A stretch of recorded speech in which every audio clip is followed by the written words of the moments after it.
Provavelmente você já ouviu falar da famosa reunião coletiva de imprensa que aconteceu no ano de 1997.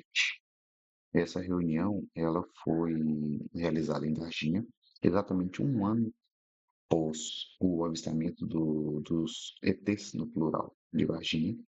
E nesse momento estavam os pesquisadores que estavam à frente da pesquisa ali, né, que era o Petit, o Cláudio Couvo, Birajara Franco Rodrigues, Pacatini. Então foram os pesquisadores que deram início ao caso e levantaram os principais depoimentos dos bombeiros, dos militares. Então, é uma gravação bem interessante.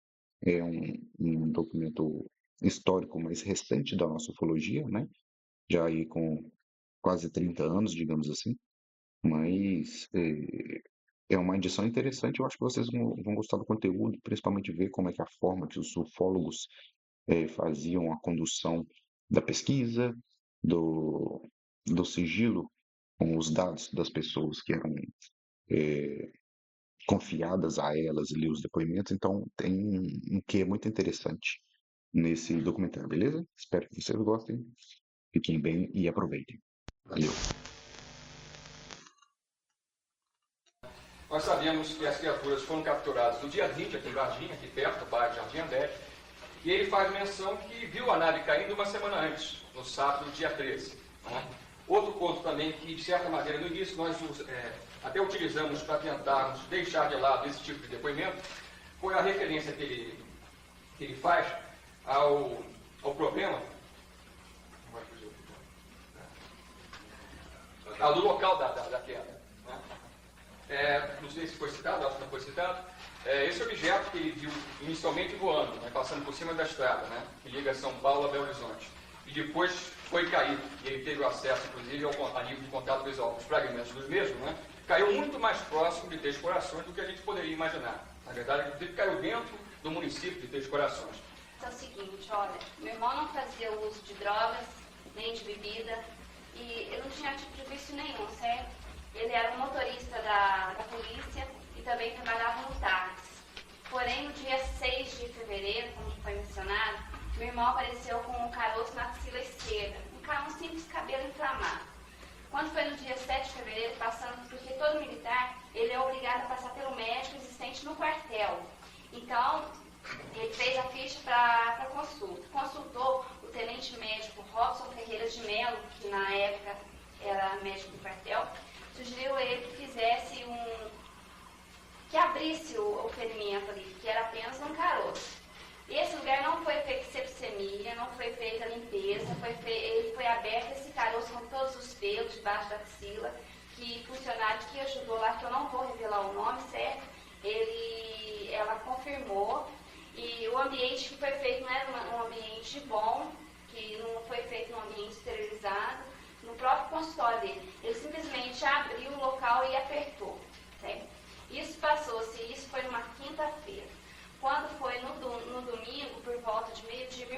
uma dor nas costas. Foi levado no médico do hospital ali de pronto-socorro. O médico não foi dado. Até hoje, a minha opinião é o seguinte, esse laudo para mim já não vai ter serventia mais, porque esse laudo para mim, ele já pode ter alterado esse laudo, certo? Inclusive, a gente conversou com muita gente que trabalhava junto com ele, que realmente confirmou que nesse dia meu irmão trabalhou, no dia 20 de janeiro. Lá é trabalhado por escala, por turno. Ele trabalhou 2 turnos. O enterro ele aconteceu quantas horas? Não, isso a gente passa as perguntas depois. Seria sofrer tudo de novo. Por quê? Qual a explicação,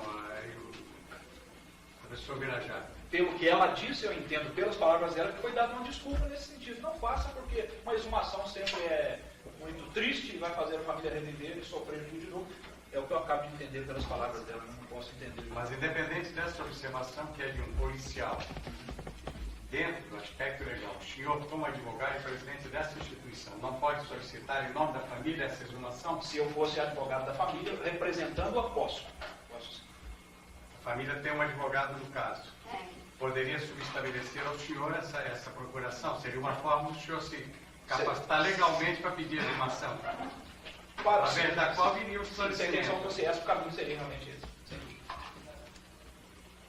O corpo ele foi enterrado quantas horas depois da morte? 15 horas e 15 minutos.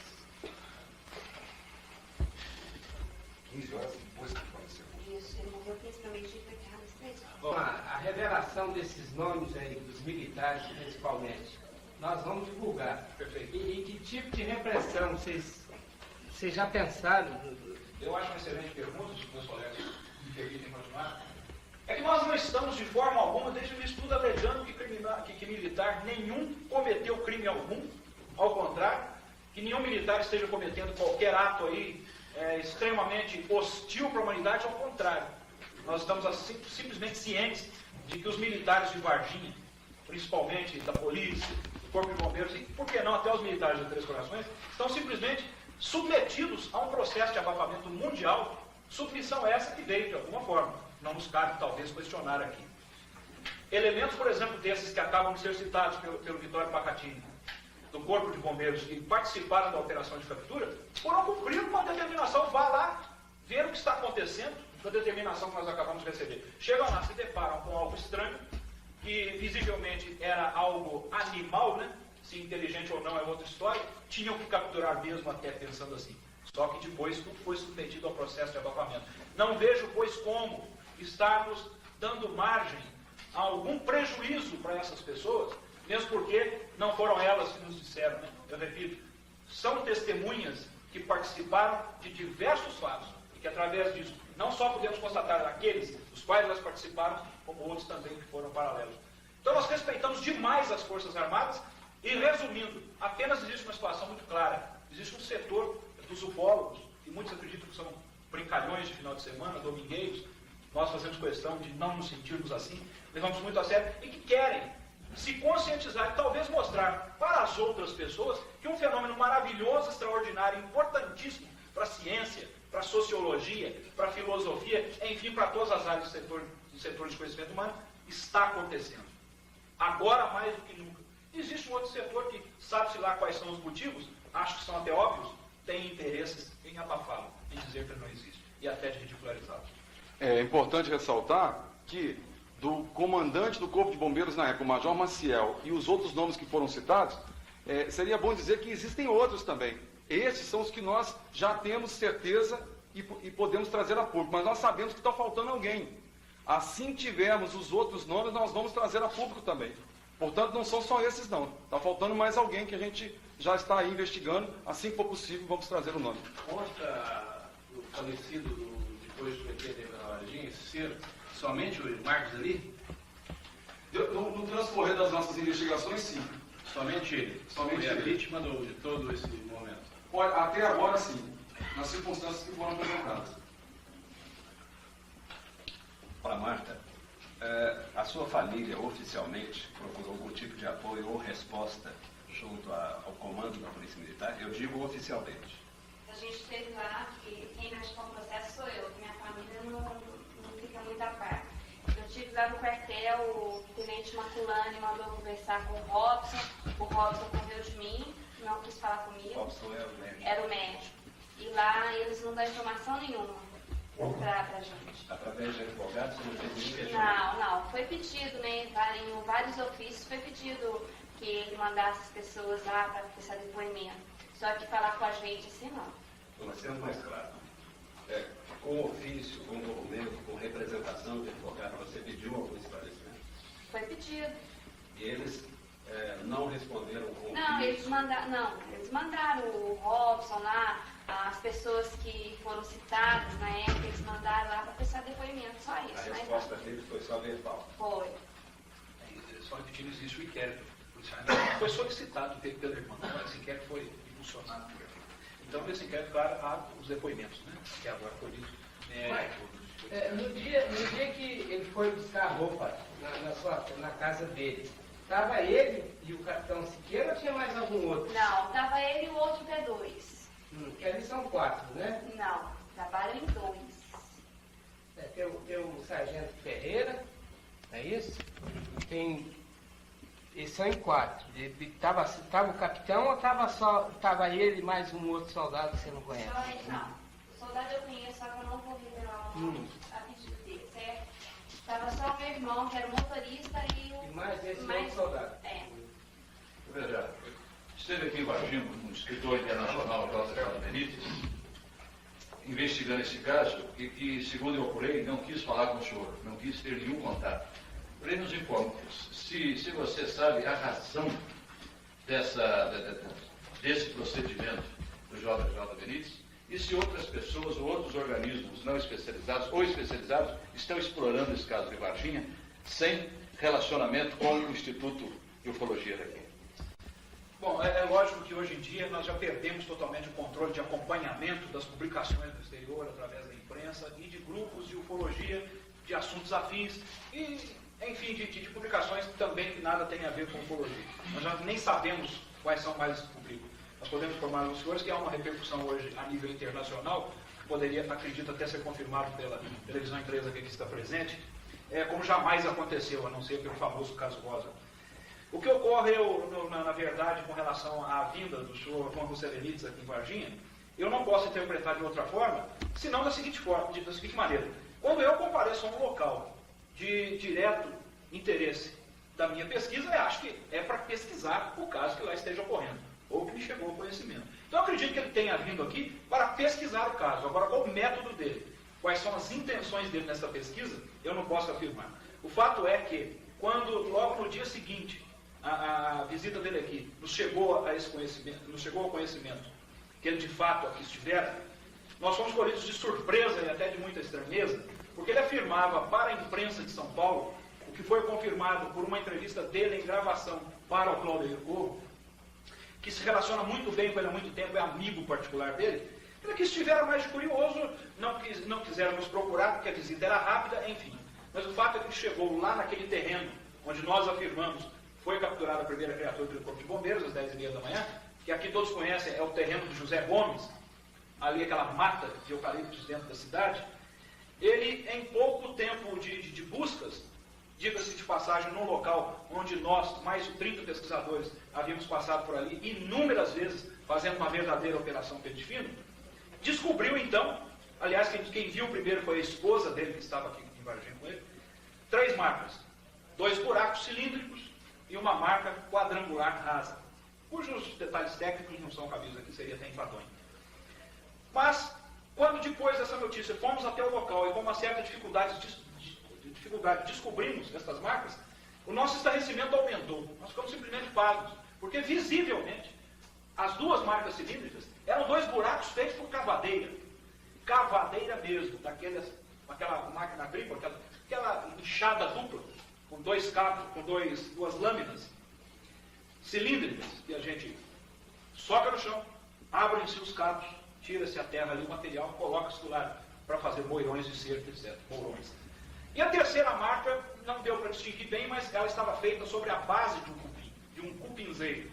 Nós então, imediatamente, para não arriscarmos opinar sobre uma área que não nos diz respeito em termos técnicos, é uma questão de responsabilidade antes de tudo, o ufólogo não se meter onde não deve, ou seja, pegar a assessoria da área científica e técnica.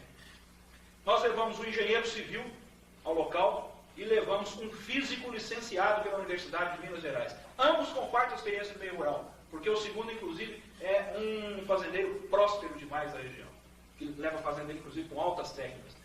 E nos deram laudos circunstanciados, que não restava a menor dúvida. Aquelas duas marcas cilíndricas eram 2 buracos feitos por cavadeira, provavelmente por alguém que tentara colocar no morão de cerca ou aleatoriamente. E a marca rasa quadrada não passava da base restada ali de um formigueiro arrancado com a enxada da base de um putinheiro. Nós temos os laudos em nosso poder. Cuja terra, inclusive, estava do lado da... Assim, visivelmente havia a marca dos 2 montes de terra, do material retirado do buraco pela cavadeira e colocado lá. Era visível, eram visíveis os 2 montes de terra. Sim, por favor. Quando depois conversei com o Denis lá em São Paulo, eu passei os dados para o Virajara, depois vim para cá e tive no local. No local simplesmente ocorreu uma queimada alguns meses atrás. O Benítez afirma, eu acho que a posição dele foi um momento de grande oportunismo, de querer, de repente, aparecer com o caso Varginha, vai escrever um capítulo no livro dele. Então, a pessoa que veio aqui, não sei se tem capacidade ou não para analisar um poço e confundir buraco de cavadeira. Mas declarou isso. Estivemos aqui completamente, ficamos decepcionados, porque não só no triângulo das 3 marcas tinha as pedras pretas, mas uma região de 40, 50, 60, 70 metros de raio. A área toda foi queimada lá. Porque deu uma queimada mês atrás, as pedras na superfície ficaram essa fuligem. E a tal árvore seca, calcinada, desidratada, também é uma coisa incrível. A árvore é uma árvore antiga, velha, está lá assim com alguns problemas na sua casca, mas por incrível que pareça, tem um galho grande lá com várias folhas verdes. Ela não está desidratada, mas pelo contrário, está extremamente viva. Lamentavelmente, eu acho que foi um momento de oportunismo de querer se aproveitar em cima dos fatos que ocorreram em Varginha. Lamentável. Talvez seja esse o motivo justamente que o impediu de procurar o Virajara. Essa é a minha visão pessoal, no caso. Perguntar para... Se escondeu da imprensa também. Queria perguntar para a Marta se você confirma que no dia 20 seu irmão estava em serviço, se você já sabe o itinerário que ele possa ter feito na suposta hora da captura da criatura. O itinerário não, mas que ele estava no serviço, eu posso te afirmar que sim. Dia 20. Dia 20.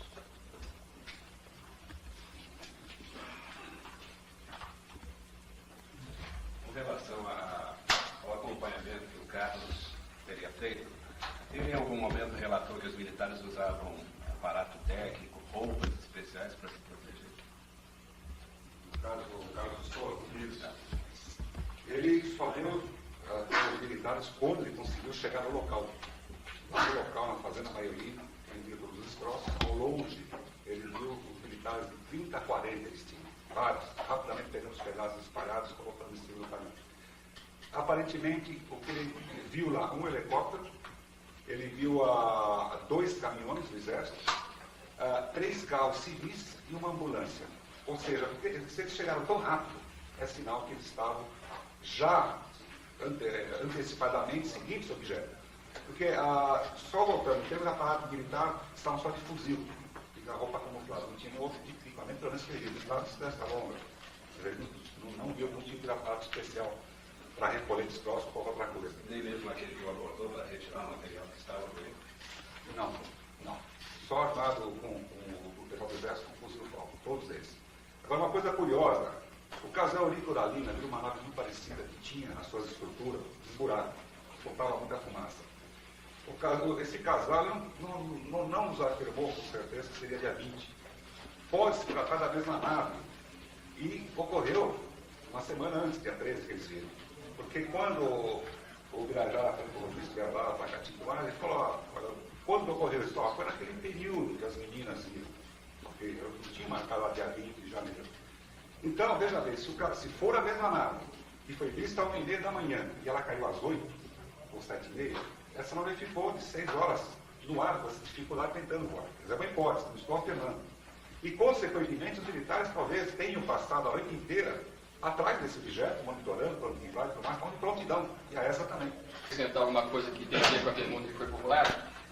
um dado que a gente conseguiu em meio aos nossos levantamentos, a pessoa que comandou por parte do Exército Brasileiro, a partir da ESA, todas as operações aqui, o Tenente Coronel Olímpio Vanderlei dos Santos, por coincidência, ele tem um curso que é chamado de QBN, ou seja, Guerra Química, Biológica e Nuclear.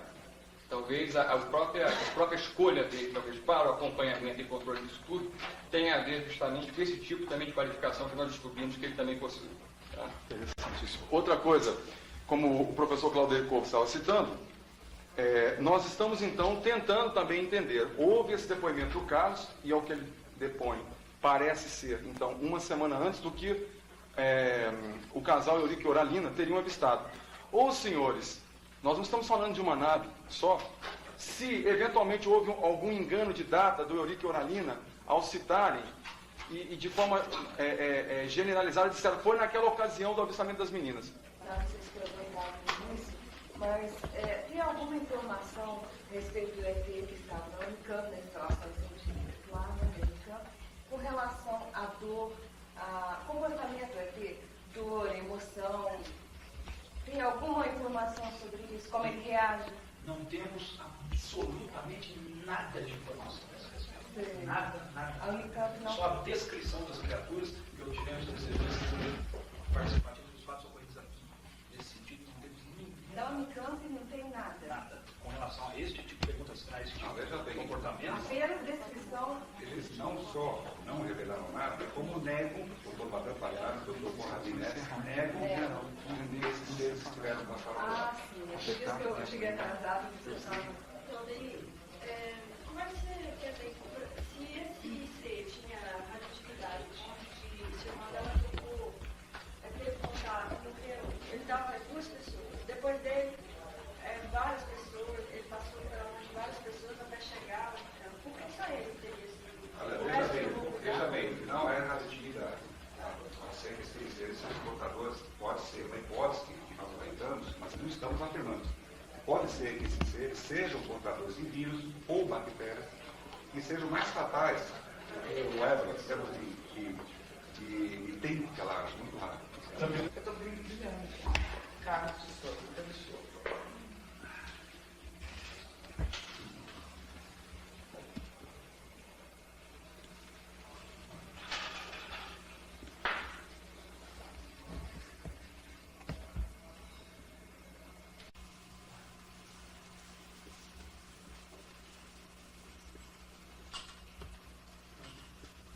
Realmente são filmagens impressionantes. Que mostram que o que alguns astronautas que já saíram do programa espacial, confirmaram, ou seja, a realidade desse fantasma. É nessa sequência que nós temos o disparo. Repare que esse objeto simplesmente ele surge aqui e vai ser alvejado por um tipo de armamento que parte aqui dessa posição. Só que aqui nessa cidade teriam tomado. As nossas investigações não pararam, há cerca de 1 ano elas já se desenvolvem e conseguimos alguma coisa de muito interessante, já mais detalhada, lá na Unicamp, na Universidade de Campinas, que o Vitório Pacatini irá expor. Boa tarde, senhores. Então, dentro dessa linha que nós estamos procurando adotar, desde o início, é do nosso maior interesse saber, a partir do momento que essas criaturas foram retiradas daqui de Varginha, foram levadas para a Escola de Sargento das Armas em Três Corações e para Campinas, onde tivemos a oportunidade de saber, por intermédio de um cientista presente no meio da Unicamp, que nos revelou a participação do Dr. Fortunato Badão Palhares na autópsia de pelo menos uma dessas criaturas. Ocorre que de lá para cá nós estamos tentando levantar mais informações, já que muitas portas estão sendo fechadas, porque as próprias autoridades militares estão percebendo que nós nos aprofundamos na pesquisa e estamos conseguindo descobrir muitos dados que nos deram condição de afirmar a existência dessa operação de captura, mantença e transferência dessas criaturas daqui de Varginha para Campinas. A nossa investigação é por deles, Claudio.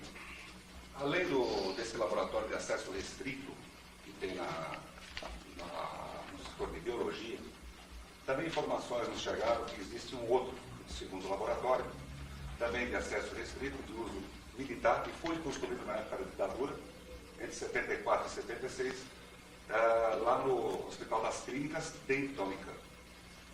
Nós tivemos também algumas informações, alguns fragmentos de militares de que pedaços metálicos que foram para a Maesa, depois nós vamos explicar com mais detalhes, isso acabou indo para algum lugar.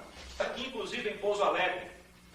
E na Faculdade de Direito de Campinas, ele foi questionado por um quartanista de Direito, que lhe perguntou, talvez até para aliviar o clima da palestra técnica que ele ministrava: professor, e a respeito daquela história que alegam que o senhor teria estudado, necropsiado as criaturas lá do ET de Varginha? Ele disse: talvez, se você me repetir esta pergunta dentro de alguns anos, eu possa lhe dar uma tréplica e, portanto, lhe responder com mais liberdade. Então, vem se juntar com as informações das ocorrências aqui em Varginha.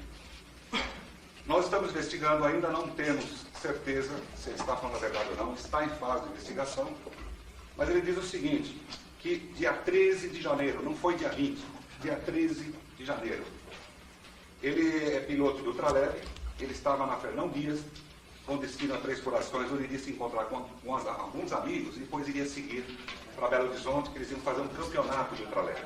Tá? Como o professor Claudio havia citado, que nós estamos investigando, é uma testemunha que surgiu no andamento das investigações. Ocorre que uma coisa é um fato notório, que se esse cidadão é um Vivaldino, um espertalhão, está procurando fama, está procurando aparecer na imprensa de alguma forma, eu diria que é um espertalhão bastante inocente, para não dizer até bastante bobinho, porque ele implica o Exército. Então, por tudo que nós temos pesquisado, os contatos que nós tivemos com militares, nós percebemos um medo muito grande, inconcebíveis também, dessa questão de militar, de Exército. Não sei se isso é resquício do golpe militar, mas o fato é que ninguém em sã consciência, durante todo o transcorrer do ano de 96, veio à tona para falar dos militares se não tivesse muita certeza do que estava falando e para ficar incógnito. Algumas contradições aparentes dentro do depoimento do caso em relação ao resto da história que nós conhecemos.